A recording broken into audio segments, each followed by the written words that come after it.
محمدا رسول الله ويقيني. Sahabat Muslim, Nabi Muhammad SAW adalah seorang pemimpin umat, seorang khalifah, manusia terbaik, as-sadiqul masduq, orang yang benar dan dibenarkan oleh Allah Subhanahu wa Ta'ala. Namun, apakah kehidupan beliau bergelimang harta dan kemewahan? Ternyata tidaklah demikian. Sebaliknya, kehidupan beliau sangat sederhana serta bersahaja. Berikut beberapa potret kesederhanaan beliau Sallallahu Alaihi Wasallam yang layak kita jadikan contoh dan pelajaran. Mari simak ulasannya.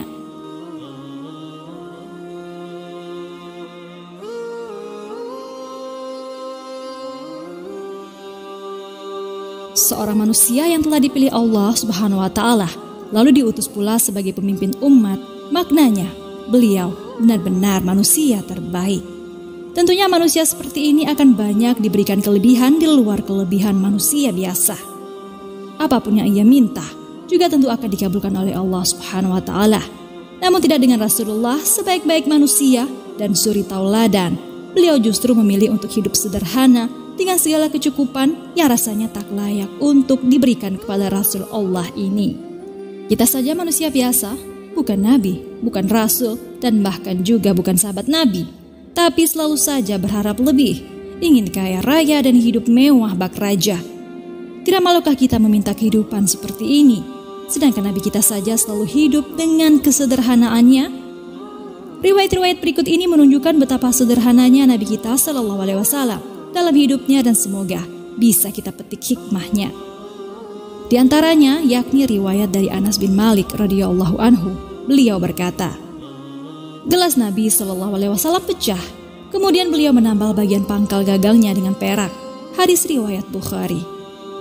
Sebagian kita mungkin memiliki gelas-gelas yang cantik dan menarik, ketika retak atau pecah, maka biasanya tak lagi berselera untuk memakainya dan akan berpikir untuk menggantinya dengan yang baru. Namun ternyata tidak dengan Nabi Shallallahu Alaihi Wasallam. Abu Hurairah radhiyallahu anhu, beliau juga pernah mengatakan bahwa ketika Nabi Shallallahu Alaihi Wasallam sedang bersama para sahabatnya, datanglah seorang lelaki sambil menunggang unta. Lalu ia meminggirkan untanya di masjid, kemudian mengikatnya.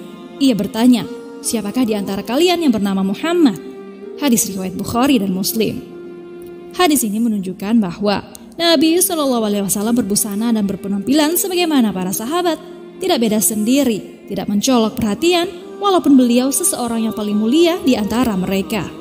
Selain itu, Anas bin Malik radhiyallahu anhu juga pernah mengatakan, sandal Nabi Shallallahu Alaihi Wasallam memiliki 2 tali ikatan. Hadis riwayat Bukhari. Sandal Nabi Shallallahu Alaihi Wasallam bukanlah seperti sandalnya para raja dan kaisar, namun sekedar sandal jepit biasa yang terbuat dari kulit.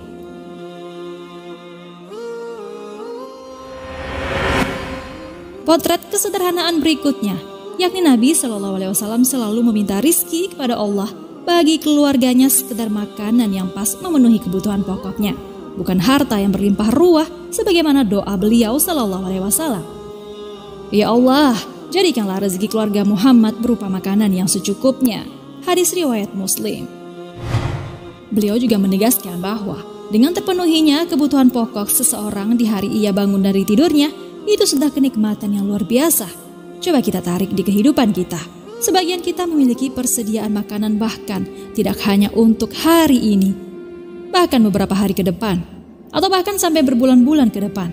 Belum lagi harta dalam bentuk lain yang bisa digunakan untuk memenuhi kebutuhan pokok dan juga kebutuhan tambahan.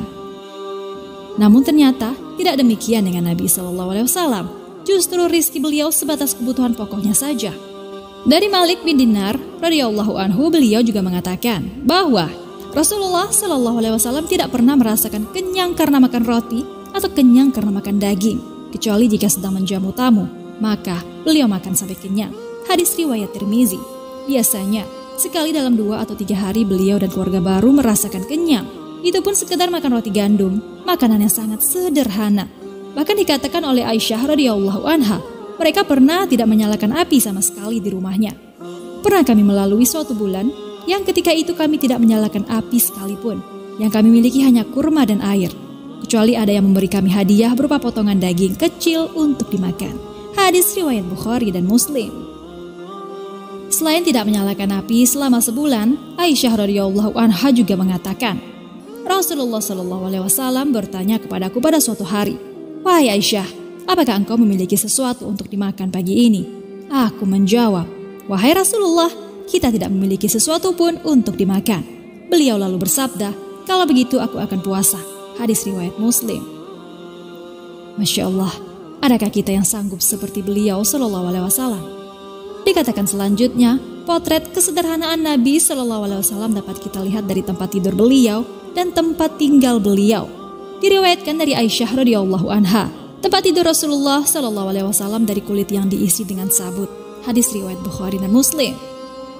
Dalam hadis Ibnu Abbas radhiyallahu anhuma juga menyebutkan, Umar bin Khattab datang ketika Nabi sedang tidur di atas tikar yang membuat bekas pada kulit beliau di bagian sisi. Sontak Umar pun berkata, "Wahai Nabi Allah, andaikan engkau menggunakan permadani, tentu lebih baik dari tikar ini." Maka beliau pun bersabda, "Apa urusanku terhadap dunia? Permisalan antara aku dengan dunia bagaikan seorang yang berkendaraan menempuh perjalanan di siang hari yang panas terik. Lalu ia mencari teduhnya di bawah pohon beberapa saat di siang hari. Kemudian ia istirahat di sana, lalu meninggalkannya." Hadis riwayat At-Tirmizi, Al-Hakim dan Ibnu Majah. Begitulah gambaran tempat tidur seorang nabi. Lantas, bagaimana dengan kita? Aisyah radhiyallahu anha kembali mengatakan, "Aku tidur di depan Rasulullah Shallallahu Alaihi Wasallam yang sedang sholat, dan kedua kakiku pada kiblat beliau. Jika beliau hendak bersujud, beliau menyentuhku dengan jarinya. Lalu aku menarik kedua kakiku. Jika beliau telah berdiri, aku meluruskan kedua kakiku." Hadis riwayat Bukhari dan Muslim. Apa yang terlintas dalam benak kita dari hadis-hadis ini, sahabat Muslim? Tempat tidur yang sangat sederhana dan rumah yang sungguhlah kecil, benar-benar tak layak ditempatin Nabi. Namun, beliau tak menghiraukannya dan tetap pada keyakinannya bahwa dunia tempat persinggahan sementara. Wallahu a'lam bishawab. Sahabat Muslim, demikianlah sekelumit kehidupan Nabi Shallallahu Alaihi Wasallam yang sangat sederhana. Karena akhirat adalah tujuan beliau, bukanlah dunia. Maka beliau tidak ada keinginan untuk memperbanyak dunia dan bermewah-mewahan di dalamnya. Jangan lupa berbagi informasi dengan cara share video ini. Karena barang siapa yang menunjuki kepada kebaikan, maka dia mendapatkan pahala seperti pahala orang yang mengerjakannya.